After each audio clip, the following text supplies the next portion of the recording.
इस दुनिया में जितने भी प्राणी हैं उनकी कोई ना कोई आइडेंटिटी है। हाथी चलता है तो सामने से लोग हट जाते हैं। एक बॉय पैदा होता है तो उसकी एक अलग आइडेंटिटी हो जाती है। एक गर्ल होती है, चलो उसकी आइडेंटिटी की थोड़ी क्राइसिस रहती है, लेकिन चलो कुछ तो आइडेंटिटी है। एक छोटे से कीड़े कण, कुछ आइडेंटिटी किसी की, अगर किसी की आइडेंटिटी नहीं है तो यहाँ पर शायद ट्रांसजेंडर्स की नहीं है इंडिया के अंदर। बाहर भी ये क्राइसिस है, ऐसा नहीं है कि फुली रिजॉल्व है। और उसी के ऊपर ये मूवी बनी है, सीरीज़ बनी है ताली।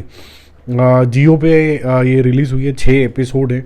और इसके अंदर जिस आर्टिस्ट को लिया गया है, सुष्मिता सेन, पहले तो उनके मेकअप की ये तारीफ़ करी जाए, जो जिस तरीके से इतना ज़बरदस्त तरीके का मेकअप किया गया है, जहाँ पर उनको थोड़ा प्रोस्थेटिक का इस्तेमाल किया गया और बहुत क्लियरली लग रहा है कि उनको एक ऐसे रूपांतर की कोशिश करी गई है कि बॉडी टाइप उनका मेल वाला लग रहा है चेहरे से, लेकिन बाकी सारी जो बॉडी टाइप है वो एक फ़ीमेल की है। हल्की हल्की स्टबल टाइप वाली फीलिंग आ रही है चेहरे के अंदर। सो बहुत ही ब्यूटीफुल है अदरवाइज सुष्मिता सेन। तो बहुत ही केयरफुली क्राफ्ट हुआ है उन्होंने, जिस तरीके से एक मैनरिज्म पकड़ा है किसी भी ट्रांसजेंडर का, जो कभी कभी अपनी लुक्स को लेके कॉन्शियस हो जाता है, जैसे करके थोड़ा सा ऐसे ऐसे ठीक करना अपने बालों को, यूं यूं करना, बिल्कुल प्रॉपर होने की कोशिश करना, ये सारी चीज़ें आपको देखने को मिलेगी।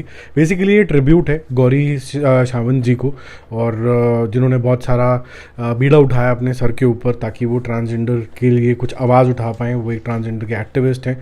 और ताली वेब सीरीज़ पूरी मास्टरफुली उन्हीं की जर्नी दिखाती है कि किस तरीके से बचपन में उनको आइडेंटिटी क्राइसिस हुआ, माँ का थोड़ा सा शेल्टर था, लेकिन माँ के जाने के बाद उनकी 3 लड़ाइयाँ थी। एक तो पहले तो आइडेंटिटी क्राइसिस, मैं हूँ कौन, फिर सर्वाइवल की जो क्राइसिस है वो, और उसके बाद इक्वालिटी। ये 3 जब मैंने शब्द सुने इस फर्स्ट एपिसोड के एंड में या सेकेंड एपिसोड के स्टार्टिंग में, से ये 3 शब्द का इस्तेमाल होता है, मतलब 1 मिनट के लिए तो मैं हिल के रह गया। Powerful performance, powerful story telling, आपको सोचने समझने पे मजबूर कर देती है कि अगर कोई बच्चा ट्रांसजेंडर है तो वो है तो इंसान ही, और उसको अपनी आइडेंटिटी क्राइसिस इतनी बड़ी प्रॉब्लम हो जाती है कि उसके माँ बाप शायद उसका कई बार साथ छोड़ देते हैं। यहाँ तो चलो इस केस में माँ साथ थी, लेकिन बाप का साथ था कि नहीं था ये आप देखना। डिसोन कर दिया जाता है, काम नहीं मिलता है, आपको रेड लाइट पे कुछ काम करना पड़ता है, भीख मांगनी पड़ती है, ऑलमोस्ट आपके ग्रुप्स या मंडली बन जाती है।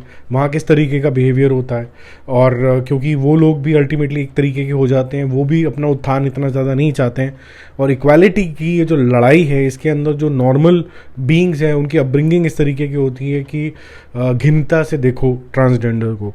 तो अभी ओ माई गॉड 2 आई जिसने कुछ एक टीचिंग दी, उससे पहले ओ माई गॉड आई थी, उससे पहले सोसाइटी के ऊपर बनी हुई समझ लीजिए कि टॉयलेट आई, फिर उससे पहले पैडमैन आई, कहीं ना कहीं मैं पीके का भी नाम लूँगा यहाँ पर। ये सारी जो मूवीज़ हैं वो सोसाइटी के अंदर जो भी थोड़े से ऐसे नॉर्म्स हैं या टैबूज़ हैं उसको चैलेंज करती है। ये सीरीज़ भी मेरे ख्याल से ऐसी ही एक सीरीज़ यादगार बनेगी जिसके अंदर बहुत स्ट्रॉन्ग मैसेज है, एक सीख है। और ये सीख सिर्फ ट्रांसजेंडर्स के लिए नहीं है, अगर आपकी जो परिस्थितियाँ हैं वो नेगेटिव हैं, उससे कैसे आप निजात पा सकते हो, क्योंकि दुनिया तो आपके पीछे पड़ी रहेगी। ये 3 जो जर्नी दिखाई गई है, आइडेंटिटी क्राइसिस, फिर उसके बाद सर्वाइवल, और उसके बाद इक्वालिटी की, ये किसी भी फॉर्म ऑफ लाइफ के लिए ज़रूरी हो जाता है। और ये आप अगर आप नौकरी कर रहे हैं तो उसके लिए भी इम्पॉर्टेंट है। अगर आप एक औरत हैं और अपना इक्वालिटी चाहती हैं सोसाइटी के अंदर, वो भी उतना ही इम्पॉर्टेंट है। तो सबकी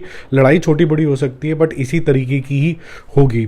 तो इस सीरीज़ में भी आपको देखने को मिलेगा कि किस तरीके से ये जो जर्नी है टोटल ताली के अंदर गौरी सावंत की, वो किस तरीके से आगे चलती है, और उनको बचपन में बड़े होते होते किस चीज़ का सामना करना पड़ता है, वो सब चीज़ आपको देखने को मिलेगी। मैं आपका मज़ा नहीं किरकिरा करूँगा कि क्या क्या जर्नी रहती है स्कूल से लेके बड़े होने तक, फिर जो उनकी खुद की कम्युनिटी होती है वहाँ से डिसग्रेसफुल तरीके से बातें करना, सब कुछ करना, लेकिन अपने जो इच्छाएँ हैं उसकी खुद की, वो एक माँ बनने की है, तो कैसे पूरी होती हैं।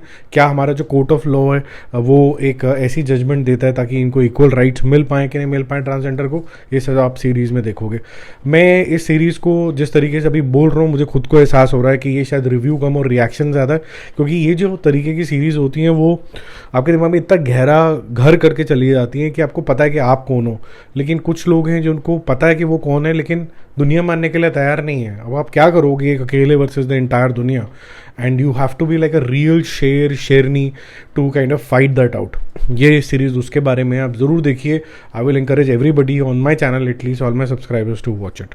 बाकी जल्दी मिलते हो रिव्यूज़ के लिए। मैं इसको बिल्कुल भी रेट नहीं करूँगा क्योंकि certain things should be highlighted, and makers have done a wonderful job of selecting the right cast, and वो बोलते हैं ना, दिल के जो तार छिड़ने चाहिए, igniting the right chords with the people, वो बिल्कुल अच्छे तरीके से इन्होंने किया।